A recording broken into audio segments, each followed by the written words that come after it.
हाल ही में UP government ने यक्ष नामक एक पुलिस मोबाइल एप्लीकेशन को लॉन्च किया है जो कि एआई आधारित है। देखो, सबसे पहले समझो कि इसका यूज कहां पर करना है। मीन्स की राइटिंग में अगर आपसे पुलिस रिफॉर्म पे प्रश्न पूछता है, क्राइम इन यूपी में प्रश्न पूछता है, या फिर स्मार्ट पुलिसिंग में प्रश्न पूछता है, आप इस यश नामक मोबाइल एप्लीकेशन को केस स्टडी के तौर पे दिखा सकते हो। ये समझो है क्या।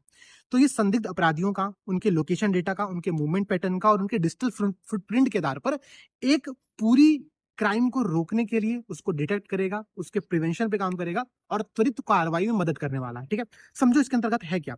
एआई ड्रिवन क्रिमिनल डिटेक्शन है, मतलब एआई आधारित संदिग्ध अपराधियों की पहचान करेगा उनके व्यवहार, उनके मूवमेंट और उनके डेटा पैटर्न के आधार पर। जियो लोकेशन मैपिंग यहाँ पर शामिल है। प्रिडिक्टिव पुलिसिंग शामिल है कि संदिग्ध अपराध क्षेत्रों की पहचान करने में भी सक्षम होगा कि भाई ठीक है, कहाँ पर अपराध ज्यादा हो सकते हैं, उनके अपराध का रेशियो क्या है। क्राइम जीपीटी इसके अंदर शामिल किया गया है, एआई डैशबोर्ड को शामिल किया गया है, फेस रिकॉग्निशन यहाँ पर शामिल है। और इन सब के साथ जो इसका बेनिफिट होगा वो ये होगा कि अपराध की रोकथाम व डिटेक्शन क्षमता में वृद्धि होने वाली है।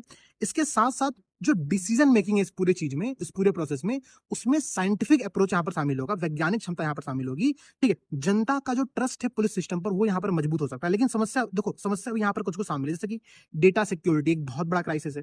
एल्गोरिदमिक बाइसनेस आ सकती है, हो सकता हो कि जो एल्गोरिदम हो वो किसी एक स्पेसिफिक पॉइंट ऑफ व्यू से रिएक्ट करना स्टार्ट कर दे। ठीक है, प्लस सर्विलांस स्टेट का जो कॉन्सेप्ट है उसकी पावर यहाँ पर बढ़ सकती है। तो इन सब बातों को ध्यान में रखते हुए अगर हमको पुलिस प्रोसेस में एआई को या फिर साइंटिफिक एप्लीकेशंस को शामिल करना है तो उनकी जवाबदेही, रिस्पॉन्सिबिलिटी और उसके साथ साथ एक बहुत अच्छा लीगल डेटा प्रोटेक्शन फ्रेमवर्क को हमको तैयार करना पड़ेगा।